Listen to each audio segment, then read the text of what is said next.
here again. So people used to ask me, why did you go and do Caucasian hair and not ethnic hair? Yes, we are here! Don't judge me. This is our first episode where we talk everything hairdressing, beauty, and aesthetics in the beauty industry. Yes, you are in the right place. Hey guys, this is Cindy. Welcome to Blowout Chats, where we talk everything hairdressing and beauty and everything beauty aesthetics. So if you like this kind of content, please come through and sit and join me in my podcast. Okay, so let me tell you a little bit about myself. I'm a hairstylist. I've been doing hair for the last 24 years now. I started as an apprentice in Durban, KZN, KwaZulu-Natal, that's where I'm from, and did all my training, all my college, all my modules. I did them all in KZN, and then I moved to Pretoria in 2003 to start my hairdressing career. So, and that's been amazing. When I came to Pretoria, I worked for a most amazing hair salon, which kind of introduced me and made it easier for me to kind of settle into the industry. Moving from one city to another, it was a little bit hard in the beginning, so I had to find ways to kind of settle into Pretoria, and Pretoria being totally different from KZN.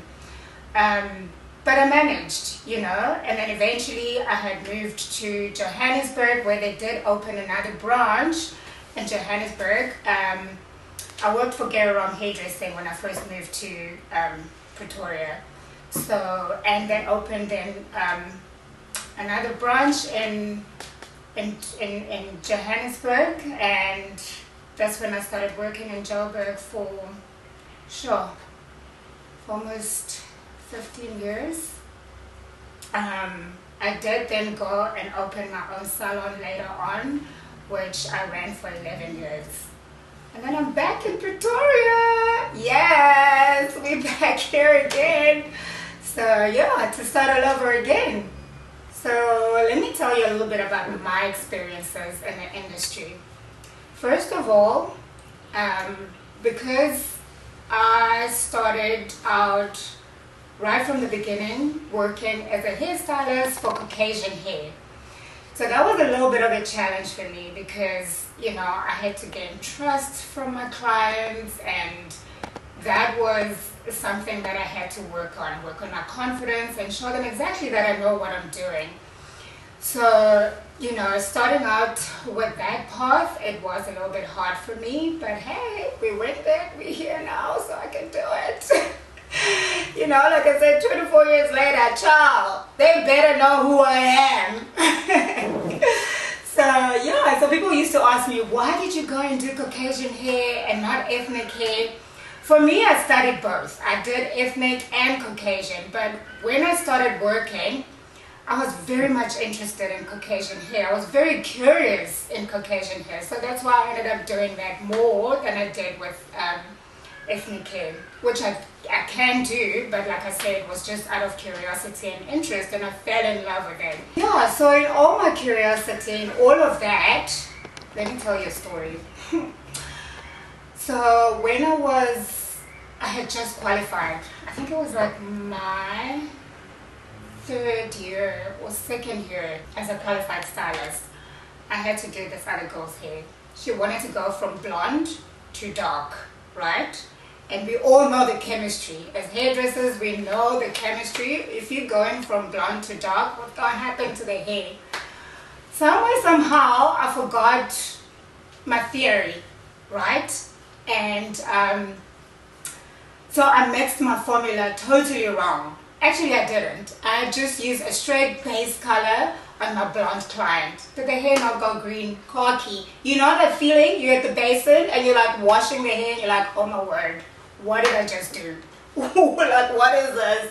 And you're like, no, okay, maybe I'm just seeing things. Took my client through to the chair. She sat on my chair. Next thing, you know that move when the client moves slowly into the mirror, then you know it's over. She can see the khaki. She can see right through the khaki. I was like, oh my God, I'm gonna die. Like, what have I done? And it was such a big thing, and my boss was not happy with me. She was not happy with the hair. There and there I made a decision. I was like, okay, Cindy, because I thought I'm quitting. You know that feeling like I'm not good, this is not for me, I'm gonna quit this whole thing, it's not working for me. So before I could take that decision, I sat down and I thought, no man, I can't give up now, I'm not a quitter. So I thought, let me go to London. So that's when I went to London, and just to work on my, just polish up. So I did advanced cutting, advanced coloring. And when I came back, that helped very much with my confidence. Like at Tony Guy Academy in London, like they are amazing. Like they will teach you anything and everything, and you come back with that skill that you will use for the rest of your life. So which is something that I always advise like upcoming hairstylists, like the apprentices. I always say to them, just take a year, go overseas, have an experience, work somewhere else where, it's just going to help you broaden your mind. And to be honest, London, that's what London did to me. It really helped me with my confidence and just to approach my clients in a different view.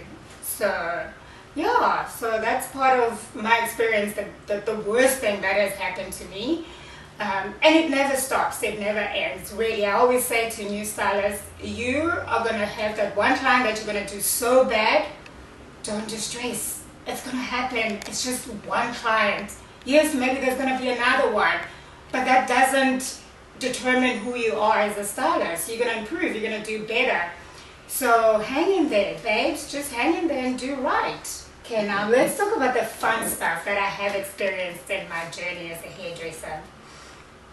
I started this while I was still an apprentice. I used to love entering competitions. Like, I will enter competitions like this. Like, I loved the challenge. So, and that actually helped me, and I grew as I got more experience in the industry. I started entering for the bigger stylists. Like, there was one major, this was like huge, it was called L'Oreal Color Trophy. So I used to enter for that. I think I entered like a couple of times. And the best time was when, I think it was 2005, when I entered again, and I made it through to the finals. Like literally to the finals. Girl, I was on top billing. I was on top billing. Yo, I know I'm throwing games, but yeah, I was on top billing, and that's when I felt I'm like, I'm a winner. I did not win that night, the best of the best won. But in that moment, I felt like I was the winner.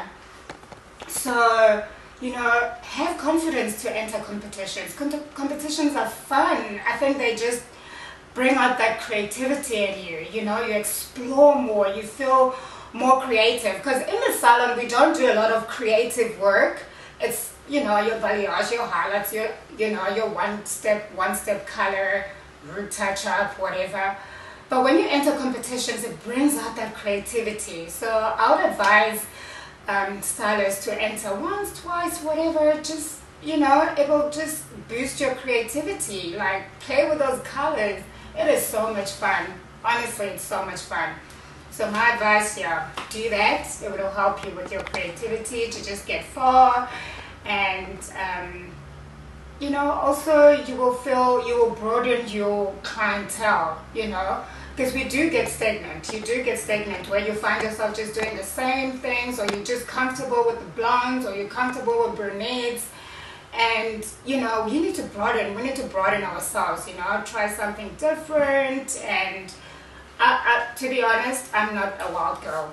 No, I'm scared of that. I do not do that. I am sorry. I do not do pink, red, yellow, purple. If that client comes and sits in my chair and say, "Oh, sing you one purple, green, whatever hair," gosh, I'm just like, no, that's not me.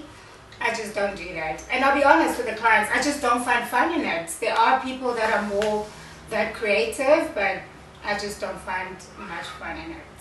Thank you guys for watching and spending this moment with me in my channel. If you like this channel, please subscribe, like, and hit the notification button so you can get more of these episodes. Thank you. See you soon.